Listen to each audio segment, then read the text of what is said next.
I remember the sound the duffel bag made when it hit the carpet, a soft thud against worn fibers that had seen too many travelers, too many secrets.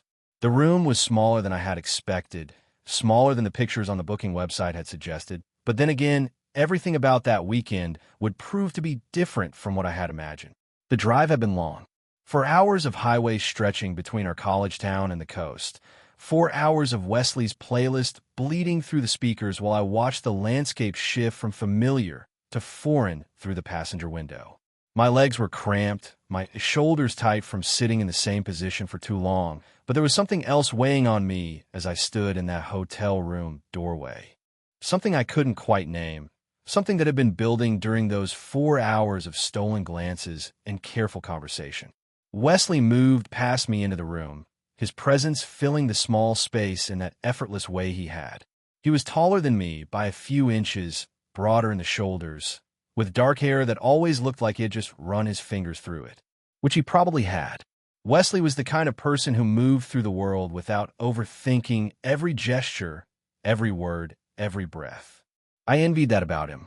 I envied a lot of things about him. The room smelled like industrial cleaning products and something else underneath. Something tired and worn. The walls were beige, the kind of beige that exists only in budget hotels and doctors' offices, and a single window looked out onto a parking lot where cars sat baking in the late afternoon sun.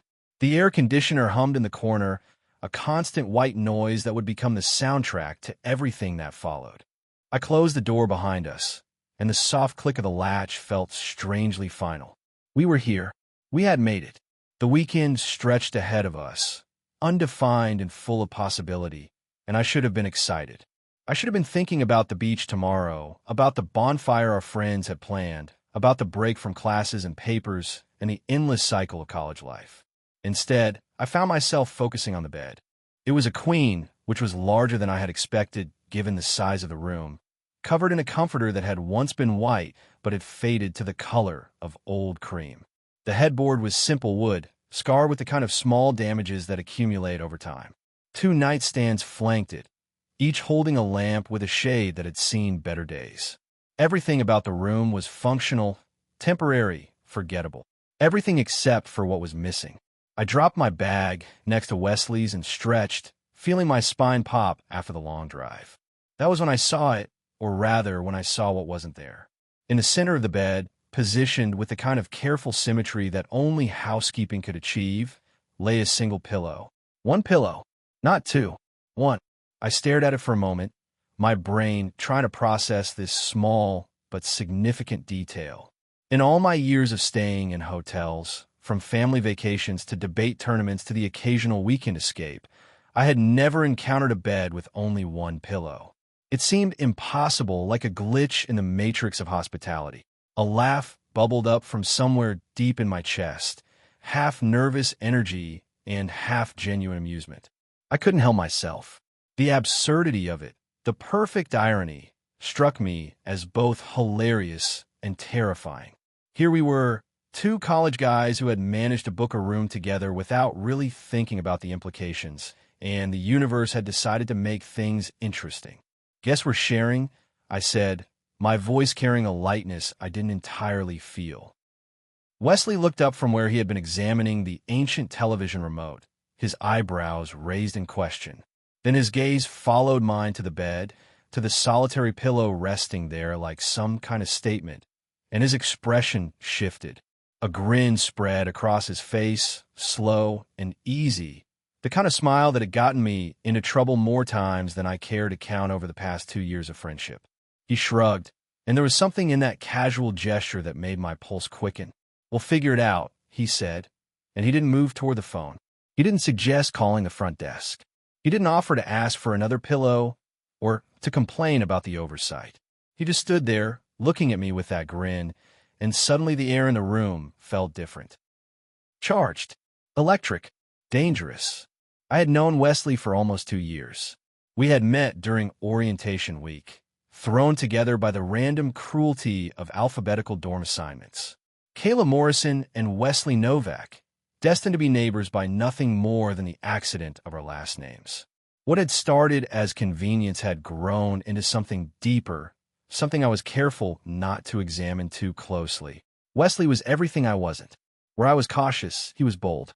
Where I planned and prepared and triple-checked every detail, he dove headfirst into experiences and trusted that things would work out. He was the one who suggested road trips on a whim, who convinced me to skip class for impromptu adventures, who made me laugh until my sides ached with stories I was never sure were entirely true. He was also beautiful in a way that I try not to think about. Beautiful in a way that made me catch my breath sometimes when he smiled, or when a light hit his face just right, or when he fell asleep during late-night study sessions and I could watch him without fear of being caught. Beautiful in a way that terrified me, because it meant things I wasn't ready to acknowledge, things that had no place in our friendship.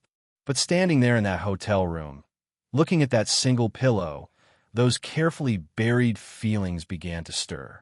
The room was small enough that I could feel the heat radiating from his body. Small enough that when he moved, I caught the scent of his cologne, something woody and clean that I had memorized without meaning to. Small enough that the bed suddenly seemed to dominate the entire space, impossible to ignore. I walked over to the window, needing distance, needing air, needing something to focus on besides the way Wesley was looking at me. The parking lot sprawled below us, a sea of asphalt and metal, and beyond that, I could just make out a slice of ocean, blue and endless and calling. That was why we were here, I reminded myself. For the beach, for the break, for the simple pleasure of being young and free and away from the constraints of campus life. Not for whatever was happening in this room. Not for the tension that seemed to thicken the air between us. Not for the way my heart was racing over something as simple and innocent as a missing pillow. Behind me, I heard Wesley moving around, the soft sounds of him unpacking, settling in, making himself at home in this temporary space. I should turn around. I should make a joke, lighten the mood, call the front desk about the pillow situation. I should do something, anything, to break whatever spell was being cast by this small, shabby room and its impossible lack of basic amenities. Instead, I stood at the window and felt something shift inside me, something I'd been keeping locked away for months, maybe years. Something that recognized opportunity in that single pillow, possibility in this forced intimacy, a chance for something I had never dared to hope for, but had dreamed about in the quiet hours before sleep. The weekend stretched ahead of us, 48 hours of shared space and shared secrets and shared breath. 48 hours of pretending that the flutter in my chest when Wesley smiled was normal, that the way I noticed every detail about him was just friendship, that the single pillow in the center of that bed was nothing more than a hotel's oversight. But already, standing there with my back to him and my heart hammering against my ribs, I knew it was going to be impossible to pretend. The room was too small, the bed too prominent, the pillow too significant in its solitude. Wesley said something behind me, something casual about the view or the air conditioning or the plans for tomorrow, but his words seemed to come from very far away. All I could focus on was the reflection in the window glass, the ghost image of the room behind me where he stood and where that bed waited, patient and expectant, and somehow knowing that everything was about to change. This was part one. I would think later when I could look back on this moment with the clarity that only comes with distance and time. This was the beginning, the first crack in the careful walls I had built around my feelings for Wesley. This was the moment when a single missing pillow became an invitation, a challenge, a door opening onto something I had never dared to walk through. But in that moment, standing at the window with my reflection staring back at me, all I knew was that my hands were trembling and my breath was shallow, and Wesley was behind me, closer than he had ever been, in a room where we would have to share everything. I had always been the type of person who planned for contingencies. When we booked this trip 3 weeks ago, I was the one who researched hotels, compared prices, read reviews until my eyes burned. I was the one who triple-checked our reservation, who printed out confirmation emails and kept them folded in my wallet like insurance against disaster. Wesley used to tease me about it, about my need to control every variable to account for every possibility. He never teased me cruelly. That wasn't Wesley's way. His humor was gentle, affectionate, the kind that made you feel seen rather than exposed. When he laughed at my carefully organized itineraries or my backup plans for our backup plans, it felt like being wrapped in something warm, like being understood, even if he didn't share my anxieties. Wesley moved through the world differently than I did. Where I saw obstacles, he saw adventures. Where I calculated risks, he trusted in serendipity. He was the kind of person who showed up to parties without knowing the host, who changed his major 3 times without losing sleep, who could strike up conversations with strangers in coffee shops and somehow leave them feeling like old friends. I envied that ease, that natural confidence that seemed woven into his very being. But more than that, I was drawn to it.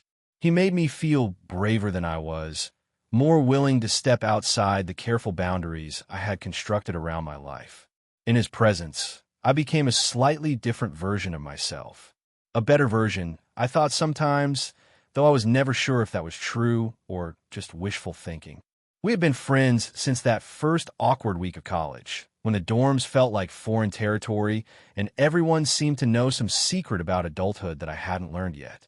Wesley lived 3 doors down from me, and I can still remember the first time I saw him, carrying a guitar case and a plant that was definitely against dorm regulations, grinning like he owned the place. He knocked on my door the second night, claiming his internet wasn't working, though I suspected later that was just an excuse. We ended up talking until 4 in the morning about music and books and the strange liminal space of being 18 and away from home for the first time. By the end of that conversation, something had shifted between us, something I couldn't name, but could feel in the way he looked at me, the way he listened when I spoke. Our friendship had grown slowly, organically, fed by shared meals in the dining hall and late-night study sessions that turned into philosophical debates. Wesley was studying literature with a focus on poetry, while I was working toward a degree in architecture, but somehow our different perspectives complemented each other. He would read me lines from Neruda or Dickinson while I sketched building designs, and the combination felt natural, necessary even. What I never let myself acknowledge, what I buried so deep I could almost pretend it wasn't there, was the way my pulse quickened when he laughed. The way I found excuses to be near him, to brush his shoulder when I passed him his coffee, to sit close enough that our thighs touched when we watched movies on his tiny dorm room television. The way I memorized the sound of his breathing when he fell asleep beside me during those marathon study sessions. The way I held myself perfectly still so I wouldn't disturb him, wouldn't break whatever spell allowed me those moments of proximity. I told myself it was normal. All friendships had intensity, intimacy, moments of connection that felt bigger than they were. The fact that I thought about Wesley when I was alone, that I found myself comparing every other person I met to him, that I felt hollow when we were apart for too long, that was just a natural result of a close bond. Nothing more. But standing in that hotel room, watching Wesley unpack his clothes into the dresser drawers with the same casual confidence he brought to everything else, I felt the careful rationalization beginning to crumble. The room was too small for pretense. Every movement he made was magnified, every glance charged with significance I had spent 2 years trying to ignore. The single lamp cast long shadows across the walls, creating an intimacy that felt both accidental and inevitable. The air conditioner continued its steady hum, but underneath that white noise, I could hear everything. The rustle of clothing, the soft sound of Wesley's breathing, the distant murmur of other guests in rooms nearby. The world had contracted to this small space, these 4 walls, this bed that dominated everything with its solitary pillow. Wesley finished unpacking and turned to face me, and I realized I had been standing at the window for too long, lost in thought, probably looking as unsettled as I felt. His expression was gentle, curious, the way it got when he sensed something beneath the surface that I wasn't saying. "You okay?" he asked, and his voice was soft in the dimming light. I nodded, not trusting myself to speak without revealing too much. Outside, the sun was beginning its descent toward the horizon, painting the parking lot in shades of gold and amber. Soon it would be dark. Soon we would have to decide how to handle the sleeping arrangements, how to navigate the geography of that bed and its impossible shortage of pillows. The thought should have been practical, mundane, a simple problem with a simple solution. call the front desk, ask for another pillow, create the appropriate distance between two friends sharing a room. But as Wesley moved closer to where I stood, as his reflection joined mine in the window glass, I knew it wouldn't be that simple. Nothing about this weekend was going to be simple. Wesley reached past me to adjust the window latch, his arm brushing against mine for just a moment, and the contact sent electricity shooting through my nervous system. Such a small touch, so innocent, but my body responded as if he had reached inside my chest and touched something vital. He didn't pull away immediately. For a heartbeat, maybe two, his arm remained pressed against mine, warm and solid and real. I could feel his breath on my shoulder, could smell that familiar cologne that had become synonymous in my mind with safety, with comfort, with home. When he finally stepped back, the space between us felt charged, heavy with something unspoken. I turned from a window to find him watching me with an expression I couldn't quite read, something between curiosity and recognition, as if he was seeing something in me that I had been trying to hide. The bed waited behind us, patient and inevitable, with its single pillow positioned like a question mark in the center of everything we were afraid to acknowledge. We met our friends for dinner at a seafood place down the coast, the kind of restaurant with picnic tables and paper towels for napkins and the sound of waves crashing just beyond the deck. The group was small, intimate, just the four of us who had managed to coordinate schedules and scrape together money for this weekend escape. Maya and Josh, who had been dating since sophomore year and moved through the world with the easy synchronicity of people who had learned each other's rhythms. The conversation flowed as naturally as the wine Maya had smuggled in a thermos, hidden beneath her oversized sweater. We talked about classes and professors and the small dramas of college life, the kind of topics that felt monumental in the moment but would fade from memory within months. Wesley told stories that made Josh laughed until he nearly choked on his fish tacos, while Maya regaled us with tales from her work-study job at the campus bookstore. I should have been relaxed, surrounded by friends and good food and the kind of simple pleasure that had drawn us here in the first place. But I found myself distracted, hyper-aware of Wesley's presence beside me on the bench, the way his knee occasionally bumped against mine when he turned to address someone across the table. Every casual touch felt amplified, significant in ways I couldn't allow myself to examine too closely. When Maya suggested we grab drinks at the bar next door, Wesley caught my eye and made a subtle gesture toward our hotel. "We should probably head back early," he said, claiming fatigue from the drive. I nodded, grateful for the escape, even as I wondered what exactly I was escaping from. The walk back to the hotel was quiet, filled with the sound of our footsteps on concrete and the distant rhythm of the ocean. The sun had set while we were at dinner, and the world around us had transformed into something softer, more mysterious. Street lights cast pools of amber on the sidewalk, and the air carried the salt-sweet smell of seawater and something else. Night-blooming jasmine, maybe, or the particular scent of a coastal evening that existed nowhere else. Wesley walked close enough that our shoulders brushed occasionally, and each contact sent small shockwaves through my system. I found myself timing my steps to match his, an unconscious choreography that felt both natural and terrifying. Back in the room, the intimacy that had been building all day seemed to intensify. The lamp cast the same warm shadows. The air conditioner maintained its steady hum, but everything felt different now. Charged. Inevitable. The bed dominated the space even more than it had that afternoon, if such a thing were possible. We changed into sleep clothes with the awkward politeness of people suddenly aware of their own bodies, of the proximity required by the small space. I turned toward the wall while Wesley pulled on a t-shirt and pajama pants, but I could still sense his movements, could still feel the shift in air currents as he moved around the room. When the lights went out, darkness transformed everything once again. The sounds of the hotel became more prominent. Footsteps in the hallway, the murmur of voices from neighboring rooms, the occasional rumble of a car in the parking lot below.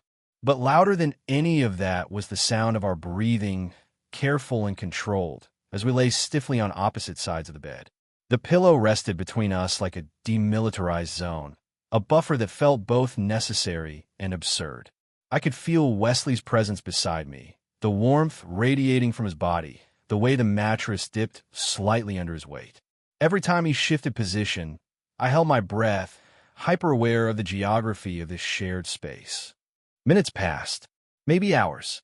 Time became elastic in the darkness, stretching and contracting around the tension that filled the space between us. I listened to Wesley's breathing, trying to determine if he had fallen asleep, but his rhythm was too controlled, too deliberate. He was as awake as I was, as aware of our proximity as I was. Then I heard him sigh, a soft sound that seemed to carry frustration and resignation, and something else I couldn't identify. The mattress shifted as he turned, and suddenly I felt his hand brush against the pillow. "This is dumb," he said, his voice barely above a whisper in the darkness. "Just use it." His fingers grazed mine as he pushed the pillow toward me, and the contact sent electricity racing up my arm. Such a simple gesture, practical and generous, but in the darkness it felt like something more. An offering, an invitation, a crack in the careful wall we had both been maintaining. I should have taken the pillow, should have mumbled thanks and turned away and tried to sleep. Instead, I found myself pushing it back toward him, my hand lingering longer than necessary against his. "No, you take it," I whispered, and my voice sounded strange in the darkness, hoarse with something I didn't want to name. What followed was the gentlest of battles, the pillow moving back and forth between us in slow motion, our hands meeting and separating and meeting again in the space above it. Each touch was deliberate now, intentional, lasting longer than the one before. His fingers traced across mine, exploratory, questioning. Mine responded, answering something I wasn't sure I understood. The game, if it could be called that, dissolved gradually into something else entirely. The pillow became less important than the excuse it provided for contact, for the mapping of each other's hands in the darkness. Wesley's palm pressed against mine, warm and slightly rough from his habit of sketching without gloves in winter. Our fingers interlaced, separated, found each other again. Neither of us spoke. The darkness made everything feel both safer and more dangerous, as if the absence of sight had stripped away some essential barrier between us. I could feel Wesley's breath, closer now than it had been before, could sense his face turning toward mine though I couldn't see him. When his free hand brushed against my cheek, feather-light and questioning, I didn't pull away. When his thumb traced the line of my jaw, I leaned into the touch. When he shifted closer, close enough that I could feel the heat of his body along the length of mine, I shifted closer too. The pillow lay forgotten between us, no longer a barrier but simply irrelevant, overshadowed by the tentative exploration happening in the space above it. We were crossing a line. Both of us knew it, but the darkness made it feel like something happening to us rather than something we were choosing. Like gravity, inevitable and beyond our control. Wesley's hand found its way to the back of my neck, his fingers threading through my hair, and I heard myself make a sound I didn't recognize. A soft exhalation that contained 2 years of carefully suppressed longing, of nights spent lying awake thinking about exactly this moment, while telling myself it would never happen. His forehead touched mine, and we stayed like that for a heartbeat, breathing each other's air, suspended in the moment before everything would change forever. Morning came too soon and not soon enough. I woke to sunlight filtering through the thin curtains, casting everything in a golden haze that made the events of the night feel dreamlike, possibly imagined. But Wesley's arm was still draped across my chest, his breathing still steady against my shoulder, and the pillow lay abandoned somewhere near the foot of the bed, forgotten in the tangle of limbs and shifted bedsheets. I should have felt panic, should have felt the familiar surge of anxiety that accompanied any situation I hadn't planned for, hadn't prepared myself to navigate. Instead, I felt something dangerously close to peace. Wesley's weight against me was warm and solid, and right in a way that terrified me with its simplicity. He stirred as I watched, his eyelashes fluttering against his cheek before his eyes opened. For a moment, he looked confused, disoriented by our proximity. Then memory returned, and I watched awareness settle across his features like sunrise. He didn't pull away. He didn't apologize or make excuses or pretend it had been an accident. He simply looked at me with those dark eyes, searching my face for something I wasn't sure I was ready to give. "Morning," he said, his voice rough with sleep, and there was a question in it that had nothing to do with the time of day. "Morning," I replied, and somehow that single word carried the weight of acknowledgement, of acceptance, of a door opening that we both knew we couldn't close again. We had breakfast with Maya and Josh at a diner down the street, the kind of place with vinyl booths and coffee that tasted like it had been brewing since the previous century. I tried to act normal, try to contribute to the conversation about the beach plans for the day, but I felt exposed, certain that everyone could see the change written across my face. That they would notice how Wesley's casual touches, his hand on my shoulder when he reached for the ketchup, his knee pressed against mine under the table, made my breath catch. But Maya was absorbed in planning our beach setup, and Josh was half asleep over his pancakes, and if they noticed anything different between Wesley and me, they gave no sign. We were just Caleb and Wesley, the same friends they had known for 2 years, the same dynamic they had witnessed countless times before. Except everything was different now. The air between Wesley and me hummed with new awareness, with the memory of his hands in my hair, his forehead pressed against mine, his breath warming my skin in the darkness. Every glance felt weighted, significant, full of implications I wasn't sure I was ready to explore. At the beach, Wesley positioned his towel close to mine, close enough that when we lay down to read, our shoulders touched. Close enough that when he rolled over to face me, ostensibly to comment on something in his book, I could count the flecks of gold in his brown eyes. Close enough that when he reached across me for the sunscreen, the contact felt deliberate, intentional, a continuation of the conversation we had started in the dark. Maya and Josh wandered off for a walk along the waterline, wrapped up in each other in that way couples had of creating their own private world, even in public spaces.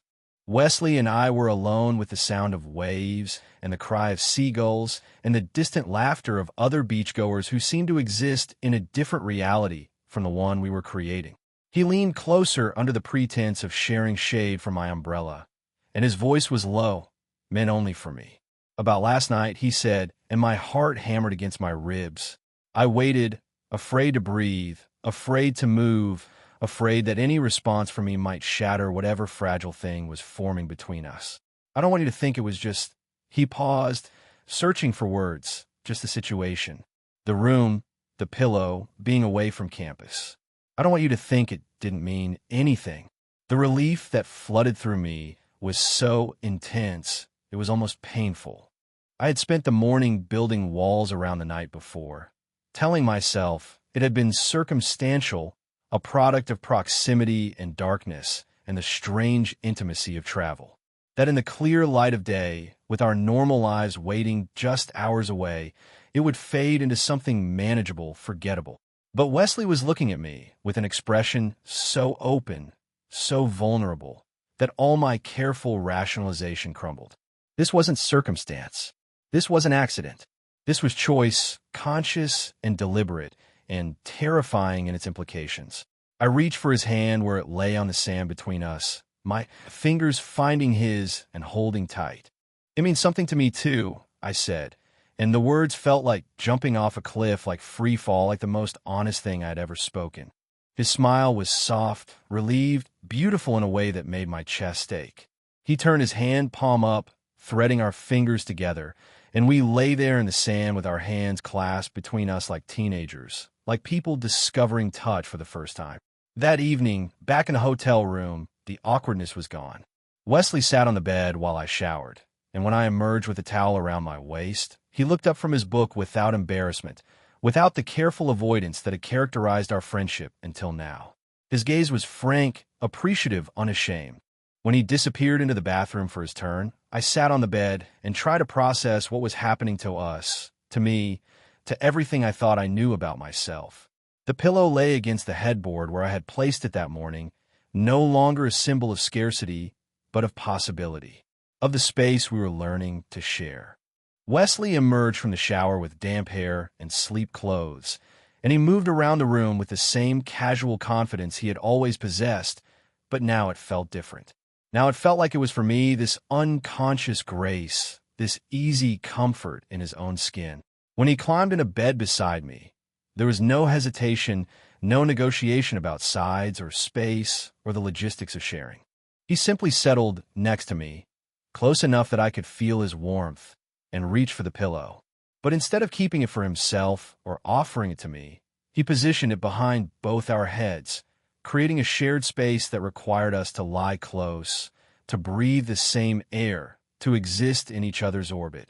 Neither of us mentioned the front desk, the possibility of requesting another pillow, the simple solution that would give us each our own space. The omission felt significant, intentional, like a mutual agreement to let this closeness continue, to see where it might lead us.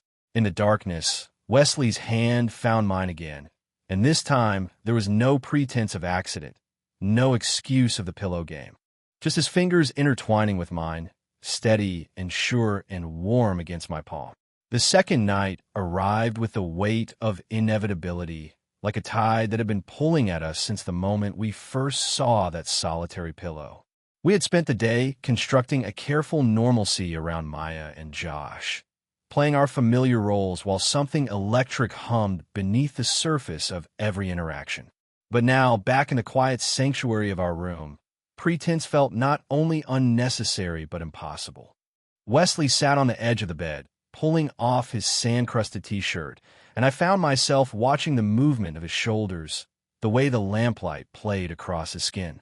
2 days ago, I would have looked away, would have busied myself with unpacking or checking my phone or any of the 1,000 small distractions I used to avoid acknowledging what I felt when I looked at him. Now, I let myself see him, really see him, and when he caught me looking, his smile was knowing, pleased, unashamed.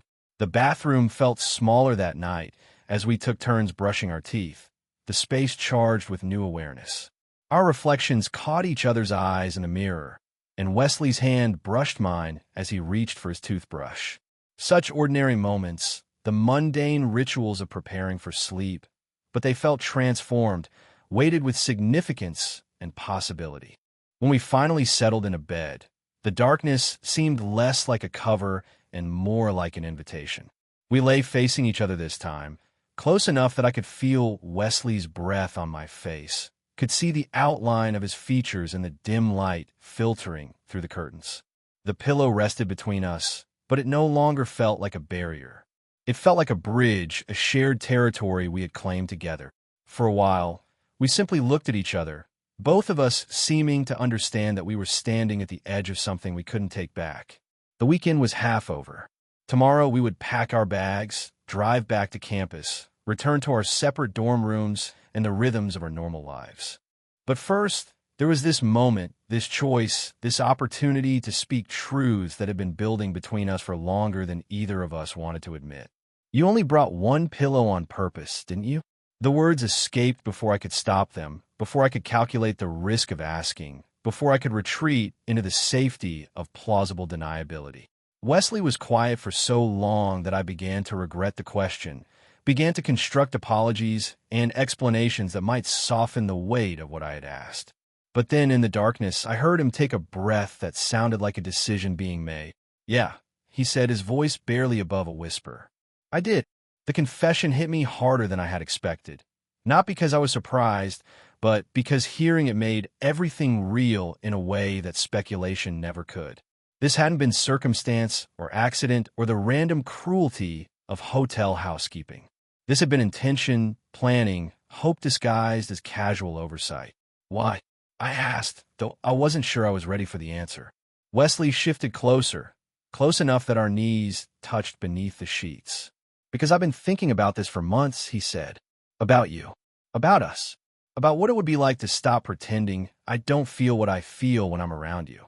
His honesty was devastating in its simplicity. No careful qualifications, no hedging or partial truths. Just the raw acknowledgement of longing that mirrored my own, that validated every suppressed moment of wanting I had experienced over the past 2 years.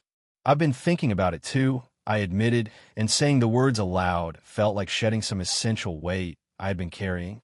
All those nights you fell asleep studying in my room, I wanted to reach for you. Every time you laughed, Every time you looked at me like you were seeing something in me that I didn't know was there. I've been wanting this and terrifying myself with wanting it. Wesley's hand found mine in the space between us, his fingers tracing patterns on my palm that sent electricity racing up my arm. I was scared, he said. Scared that I was reading signals that weren't there, scared that I would ruin what we had by wanting more. The pillow was supposed to be subtle, just a way to create an opportunity without having to say anything. Cowardly, maybe, but safer than putting myself out there directly. Not cowardly, I said, bringing his hand to my lips and pressing a soft kiss to his knuckles. Smart. If you had asked me directly, I might have panicked. I might have said no, even though I wanted to say yes. This way, it felt like something that was happening to us instead of something we were choosing. But we are choosing, aren't we? Wesley asked, and there was vulnerability in his voice, a need for confirmation that this was mutual, intentional, real. In answer, I closed the distance between us, my lips finding his in the darkness. The kiss was soft at first, tentative, a question being asked and answered simultaneously. But when Wesley's hand tangled in my hair, when he pulled me closer with a sound that was half sigh and half surrender, the kiss deepened into something hungrier, more certain. We kissed like people who had been holding their breath for months and were finally allowed to breathe. Like people discovering that the thing they had been afraid to want was not only possible, but mutual, not only mutual, but necessary. Wesley tasted like toothpaste and possibility, like every late-night conversation and shared laugh and moment of connection we had built over 2 years of careful friendship. When we finally broke apart, breathless and slightly stunned, Wesley rested his forehead against mine. "So what happens now?" he asked. "Now we stop pretending," I said, and the words felt like a promise, like a door opening onto a future I had never dared to imagine. Now we see what this is, what it could be, without the pillow as an excuse or the darkness as a cover. Now we choose each other deliberately. Wesley's smile was radiant even in the dim light, and when he kissed me again, it tasted like agreement, like relief, like the beginning of something neither of us fully understood but both of us wanted to explore. The pillow lay forgotten beside us, no longer needed as prop or pretense. We had found our way to each other through honesty instead of circumstance, through choice instead of accident. The weekend was ending, but something else was beginning, something that felt too important and too fragile and too real to name, but which we would carry back to campus like a secret flame, carefully tended and impossible to extinguish. Outside, the ocean continued its eternal rhythm, waves crashing against the shore in patterns as old as time. But inside that small hotel room, with our hands clasped together and our futures suddenly uncertain and bright with possibility, we existed in our own time, our own space, our own carefully chosen moment of transformation. Sunday arrived with the cruel efficiency of all good things ending. I woke to Wesley's alarm cutting through the morning quiet, the digital display glowing 8:30 in accusatory red numbers. Checkout was at 11. The drive back to campus would take 4 hours. By evening, we would be in our separate dorm rooms, surrounded by the familiar architecture of our old lives, and this weekend would exist only in memory. Wesley stirred beside me, his arm tightening around my waist in a gesture that seemed unconscious, protective, reluctant to let go. In sleep, he looked younger somehow, his features soft and unguarded in a way that made my chest ache with tenderness.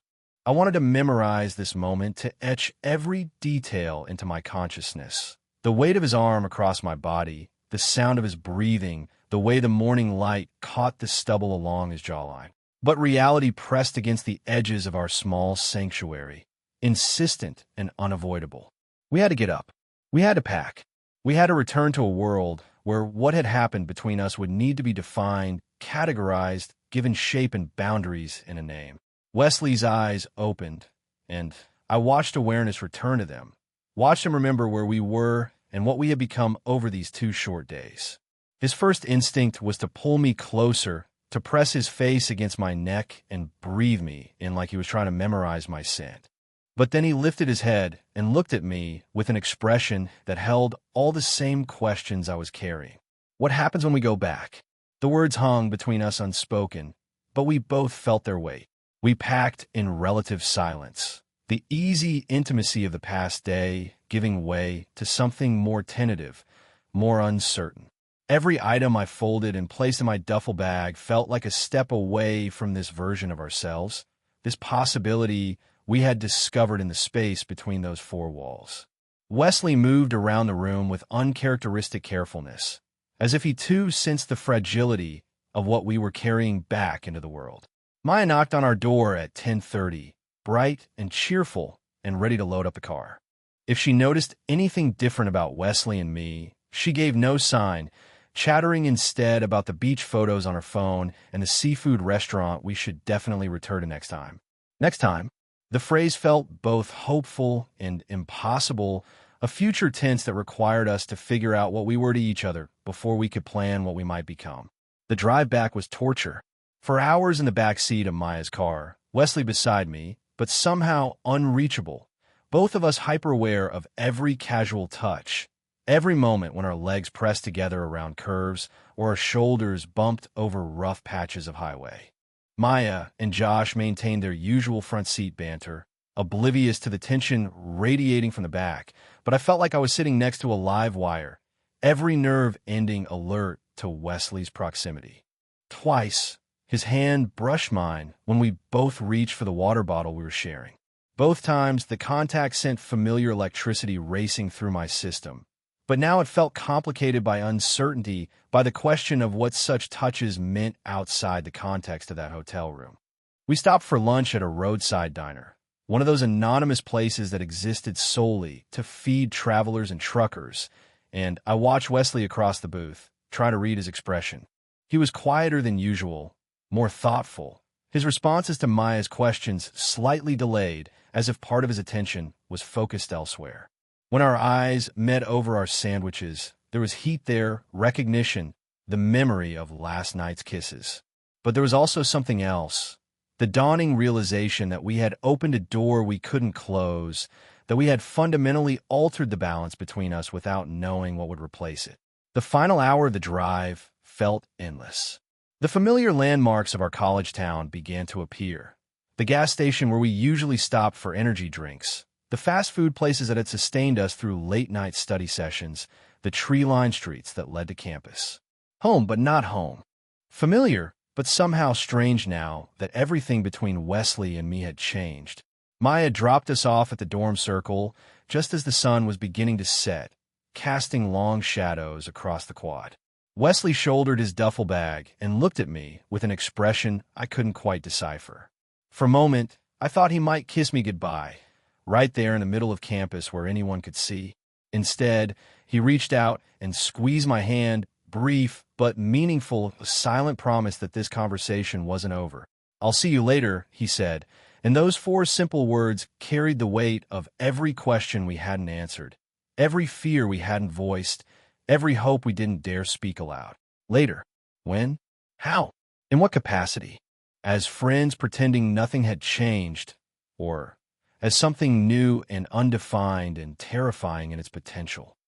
I watched him walk toward his dorm, his figure growing smaller with each step, and felt something close to panic rising in my chest.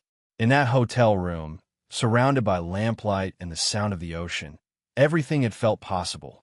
Natural, right? But here, in the harsh, fluorescent reality of campus life, doubts crept in like shadows. What if the weekend had been an aberration, a product of proximity and circumstance that couldn't survive the transition back to normal life? What if Wesley woke up tomorrow and regretted everything, decided that our friendship was too important to risk on something as uncertain as romance? What if I had misread the signals, misunderstood the depth of his feelings, built a future on the foundation of two nights that meant more to me than they did to him? My dorm room felt smaller than I remembered, cramped and lonely after the intimacy of shared space. I unpacked mechanically, hanging up clothes that still smelled faintly of salt air and sunscreen, reminders of a weekend that already felt like it had happened to someone else. But when I pulled out my phone to check messages, there was a text from Wesley sent just minutes after we had parted. "I don't want it to stop when we leave." 5 words that changed everything. 5 words that acknowledged what I had been too afraid to voice, that this thing between us was bigger than circumstance, stronger than fear, worth the risk of everything we might lose by pursuing it. I stared at the message for a long time before typing back. It doesn't have to. The response came almost immediately. Can I come over? Yes, I typed, and the word felt like stepping off a cliff, like free fall, like the most terrifying and necessary thing I had ever written. 20 minutes later, there was a soft knock on my door. When I opened it, Wesley stood in the hallway with a small smile playing at the corners of his mouth and something clutched in his hand. He held it up, and I saw what it was: a single pillow from his own bed, pulled free from its matching set, offered like a question, a joke, a promise. I stepped aside to let him in, and he dropped the pillow on my bed with exaggerated ceremony. There, he said. Now we can stop pretending this is about hotel logistics. I laughed, relief flooding through me so intensely it made me dizzy. He was here. He was choosing this, choosing us, choosing the unknown territory we would have to map together. So what are we doing? I asked, because someone had to say it. Someone had to name this thing that was happening between us. Wesley moved closer, close enough that I could see the flecks of gold in his brown eyes, close enough that when he spoke, his breath warmed my face. We're figuring it out, he said. We're taking it one day at a time. We're seeing what this is without the pressure of defining it all at once. He reached for my hand, threading our fingers together with the same naturalness he had shown in that hotel room. And we're doing it together, he added. Whatever this becomes, we're choosing it deliberately. The pillow lay on my narrow dorm bed, incongruous but somehow perfect, a symbol of intention rather than necessity. Outside my window, campus life continued its familiar rhythm, but inside this small room, Wesley and I were writing a new story, one that began with a missing pillow and ended with a conscious choice to stop hiding from what we felt for each other. 3 months later, the rhythm of our days had settled into something that felt both new and inevitable. Wesley's pillow had taken up permanent residence on my bed, a small symbol of the larger truth we were still learning to navigate. We hadn't made any grand announcements, hadn't changed our social media status, or held hands in the dining hall. But slowly, quietly, we had begun to build a life together in the spaces between our old one. Our friends knew, of course. Maya had figured it out within a week, cornering me in the library with a knowing smile and a demand for details I wasn't ready to give. Josh had been more subtle in his recognition, simply including Wesley in invitations that used to be meant for me alone, treating our togetherness as natural and unremarkable. Their acceptance had been a gift, a soft landing in a world where I had expected judgment or awkwardness. But it was the private moments that mattered most. The way Wesley would appear at my door after particularly difficult days, armed with coffee and the kind of quiet presence that needed no explanation. The way we had learned to study together in comfortable silence, our feet tangled beneath the desk, his hand occasionally reaching across to trace absent patterns on my wrist. The way he had started keeping a toothbrush in my bathroom drawer, a small domestic detail that spoke of permanence, of a future we were building one careful choice at a time. The transition hadn't been seamless. There were moments of uncertainty, conversations that stumbled over the newness of what we were becoming. Nights when the weight of changing our friendship into something more felt overwhelming. When we both retreated into familiar patterns of distance and careful politeness. But we learned to recognize these moments for what they were, growing pains rather than fundamental incompatibility, and to talk through them with the honesty that had brought us together in that hotel room. Wesley was patient with my tendency to overthink, to catastrophize every small disagreement into evidence that we were making a mistake. I learned to appreciate his ability to live in the present moment, to trust that what we were building didn't need to be perfect to be real. We were different people, we always had been, but our differences complemented each other in ways that surprised us both. The pillow became shorthand for all of it, a private joke and a public symbol rolled into one. When Wesley was stressed about exams, I would find it moved to his side of the bed, a wordless invitation for comfort. When I was anxious about the future, about what we were doing and where it might lead, Wesley would position it directly in the center, claiming the space between us with the same deliberate intention he had shown that first night. Spring arrived early that year, filling the campus with the kind of light that made everything feel possible. Wesley and I had taken to studying on the quad when the weather allowed, spreading a blanket beneath one of the old oak trees and pretending to read while actually just enjoying the luxury of being together in public, unhidden and unashamed. It was on one such afternoon, with finals looming and the stress of junior year bearing down on both of us, that Wesley closed his textbook with a decisive snap and turned to look at me. "I'm thinking about getting my own place next year," he said without preamble. "Off campus. Something small, but with actual space, actual privacy." The suggestion hung between us, loaded with implications. We had been dancing around the question of next year, of what would happen when our dorm contracts expired and we had to decide what kind of life we wanted to build together. Living together would be a statement, a commitment, a step into territory neither of us had explored before.